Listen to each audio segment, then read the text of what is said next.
بار بار استغفار زبان پر آنا گناہوں کے مٹنے کا ذریعہ ہے۔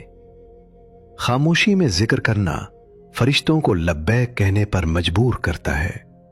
دل کا آئینہ صاف ہو تو تقدیر بھی روشن نظر آتی ہے۔ دل کی صفائی چہرے سے نظر آتی ہے۔ کسی جگہ سے عجیب آوازیں آنا جنات کی موجودگی کی علامت ہے۔ خواب میں روشنی دیکھنا اللہ کی طرف سے خوشخبری ہے۔ بیمار ہو کر جلدی ٹھیک ہو جانا اللہ کی رحمت ہے۔ پرندوں کا صبح سویرے شور کرنا رزق کی تلاش کا سبق دیتا ہے۔ جب حق پر رہتے ہوئے تمہاری مخالفت حد سے بڑھ جائے تو سمجھ لو اللہ تعالیٰ تمہیں کوئی بلند مقام دینے والا ہے۔ بغیر محنت کے کسی کام کا آسان ہو جانا اللہ کی مدد کی علامت ہے۔ سوچ کا بوجھ جسم اٹھا نہیں پاتا۔ دل میں قرآن سننے کی خواہش پیدا ہونا ہدایت کی نشانی ہے۔ جسم سے زیادہ بدبو آنا یہ عموماً زیادہ پسینہ یا صفائی کی کمی علامت ہو سکتی ہے۔ جب کسی کو رشتہ ختم کرنا ہو تو وہ سب سے پہلے اپنی زبان کی مٹھاس ختم کرتا ہے۔ ہر بڑا فیصلہ عقل سے نہیں حکمت سے کیا جاتا ہے۔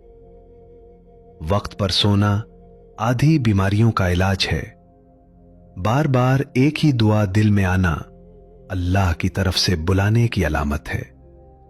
اچانک مالی نقصان ہونا آزمائش یا تنبیہ ہے۔ خواب میں سانپ دیکھنا دشمن یا حسد کی علامت ہے۔ بغیر وجہ کے آنسو آنا دل کی نرمی اور اللہ کی طرف رجوع کی علامت ہے۔ سوتے وقت منہ سے رال ٹپکنا یہ عام طور پر گہری نیند، تھکن یا منہ سے سانس لینے کی علامت ہوتا ہے۔ جسم کی زبان درد کے ذریعے بولتی ہے۔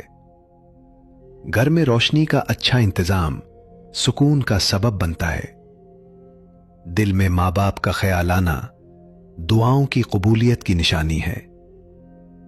اچانک نیند کا ٹوٹ جانا کسی دعا کے قبول ہونے کا اشارہ ہو سکتا ہے۔ جوانی میں سر کے بال سفید ہونا اکثر ذہنی دباؤ، جینیاتی اثرات، وٹامن کی کمی کی علامت سمجھا جاتا ہے۔ بار بار الحمدللہ کہنا نعمتوں میں اضافے کا ذریعہ ہے۔ اگر جلد پر سفید دھبے پڑنے لگیں تو سمجھو کہ تمہارے جسم میں وٹامن ڈی کی کمی ہے۔ جسم کو آرام اور دل کو یقین چاہیے۔ جو اپنا راز کھول دیتا ہے وہ خود اپنا دشمن بن جاتا ہے۔ جو خود کو پہچان لے وہ کسی کا محتاج نہیں رہتا۔ بخار جسم کی صفائی ہے، دواؤں کی جلدی نقصان ہے۔ جس نے صبر سیکھ لیا اس نے زندگی جیت لی۔ آہستہ چبانا ہاضمہ ہے، جلدی کھانا زہر ہے۔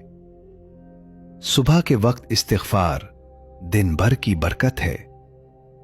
پیٹ خالی ہو تو دماغ صاف رہتا ہے، پیٹ بھرا ہو تو تھکان بڑھتی ہے۔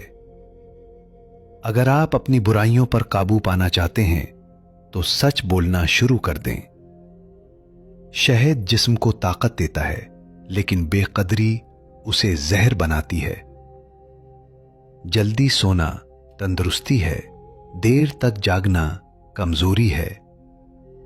نیند میں اچانک جھٹکا لگنا یہ عام طور پر ذہنی تھکن، اسٹریس یا اعصابی نظام کے آرام میں خلل کی علامت ہوتا ہے۔ بے مقصد سوچ نیند چرا لیتی ہے۔ چلنا حرکت ہے، بیٹھے رہنا زوال ہے۔ کسی کے عیب چھپا دینا اپنے گناہ مٹا دیتا ہے۔ ماں کے پاؤں دبا دینا قسمت کے دروازے کھول دیتا ہے۔ گھر میں مکھیوں کا زیادہ ہونا بے برکتی اور گندگی کی نشانی ہے۔ جو عورت کم بولے وہ دنیا کی بہترین عورت ہوتی ہے۔ جو عورت زیادہ سنورتی ہو وہ مغرور ہوتی ہے۔ وضو کے بعد خاموش بیٹھنا دل کو سکون کی چادر اوڑھا دیتا ہے۔